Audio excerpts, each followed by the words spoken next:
All right, guys. So what we're going to do here is the core section. We're going to have four moves we're going to go over. First one being the dead bug. Second being the reverse crunch. Those two are going to be pretty key to us moving forward. Hopefully that dead bug will help you guys improve a lot of your postural issues, a lot of your ab bracing issues.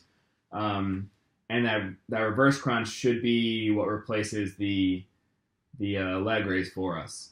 I think it's just a much more effective movement for you guys as soccer players and for most people in general, especially people who have issues with their low back arching and your hip flexors taking over. I think it's just a much better movement for you. Third and fourth, the high and low bow pose, and then the that plank, that arched forward leaning plank. That's what we're going to finish up with. All right, so first things first, that dead bug. Dead bug is going to be very big on bracing your core, very big on keeping contact with the floor, with your low back, maintaining stability in your abs. So they're, even when you're not moving, they should be working the whole time. You'll find that just by holding a position, you're getting fatigued. Okay. So what I'm going to do first is I'm going to lay flat on the ground here. Really focusing on, again, rotating kind of bring my hips in and my shoulder in and drive my pelvic bone down to the floor. So my abs are already in a bit of a rounded position here. They're tight. I'm trying to force my belly button down into the floor. So that's the visualization you can use. I should be in full contact before I even bring my feet up off the ground. Okay, that's the very first thing here is getting contact with my low back to the ground before I do anything else. From here, my legs are coming up. My hips are at a right angle. My knees are at a right angle. My feet are at a right angle. And then my arms are directly up in the air here. So one line from shoulder through fingertip to the ceiling. All right, for the first variation here, my hands aren't going to do anything. They're just going to stay in place. They don't move at all. What's going to happen is my leg, one of them is going to move at a time. Very slowly, it's going to extend down, heel to the ground. So my left leg will go first. I'll extend it, trying to keep my right leg from moving. Heel taps the ground, come back into my starting position. If I've moved it, if I've lost it a little bit, I can re-find it. And then I'll extend the other leg down to the ground, tap, back into where I started. You'll find that there's a little bit of movement, but what we want, it's okay. It's not ideal, but it's okay. What we want to avoid is when one leg's going, the other one is kind of resting in, or when the other leg's going, this one's coming with it. Okay, we want to keep the only thing moving should be the thing I want to move. If I want my left leg to be going to the ground, my left leg is all that goes. My left arm doesn't move, my right arm doesn't move, my right leg doesn't move, nothing else changes. So that body control is going to be really important to us. Second thing we want to watch for is already here, if you're bracing and you're keeping that contact, just holding this right now is starting to fatigue you. You may not notice it, but you will feel it as you continue on. It's not a burn, it's an inability to continue to hold the position.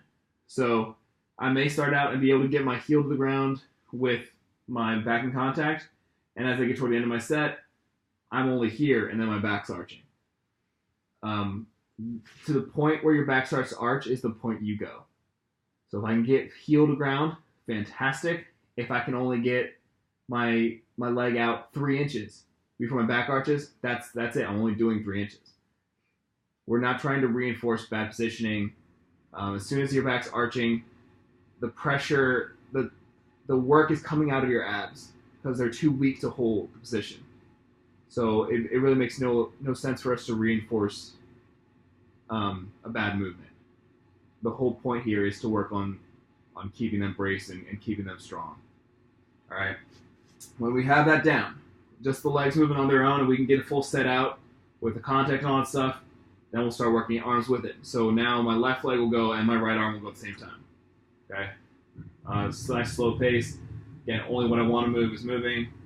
Obviously, this right arm coming back is hitting my couch, so I can't fully get extended, but you understand the idea. Okay.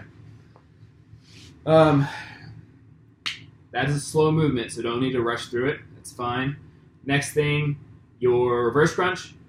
Your knees and hips are going to be at a bent angle, so it'll make it a little easier for you to keep that contact with the floor. A little less pressure on your low back, less work for your hip flexors. The angle's not as important here. All you're going to be doing is coming from here, tucking them in, like you're crunching your legs, and then lifting your hips up off the ground at the end. So here to there. They're kind of just rolling up. If you need a support, use one overhead. Grab like a weight or a block or a bedpost or something heavy that you can grab so you're not sliding around everywhere, and bring your hips up. That's preferable to hands on the ground beside you, like in a leg raise, because again, it keeps you from sliding around everywhere, and then you're not driving your legs up by pushing the ground down. You're pulling your legs in and making your abs do the work. So that's why you reach overhead, not beside you. All right, next thing, that boat pose. You're sitting nice and tall. So you can start here on your butt. You can find that posture. Hands can support you on the ground while you're starting. Your legs are coming up, so you're leaning back, trying to get my shins at a parallel line to the floor. And my arms are going to reach out as well. This is my high boat. This is what you'll be holding. And then you're extending down for low boat. So feet are about 6 inches. Arms are out of your sides. You're probably not going to be able to find that rounded position. That's okay. With your low back, that's okay on this. It's also okay if you can't hold it for 30 seconds. It's fine. If you need to support yourself with your hands in that high boat, that's okay. Okay, last one, the plank. Regular plank. Extra. Regular plank is here, right? All you're doing here, you're going to be coming up on your toes, pushing the ankle over your hands above it, and arching your back forward. Okay? So your upper back is arching up constantly toward the ceiling. Your weight is distributing further forward over your hands. So this is this stacked position, this push-up position, this plank position is very easy for your body to maintain, right? Because it's direct line. You're shifting it forward, so now there's more pressure on your wrists. There's more, the weight, instead of being sitting right here, is now sitting out front, so gravity has more of a pull on it. If the pressure's too much for your wrist, you can just stay with regular plank and try and work that arch position with your upper back. So instead of here, you're rounded high. Okay. All right, that's what we're looking for. That's all we got. Good luck.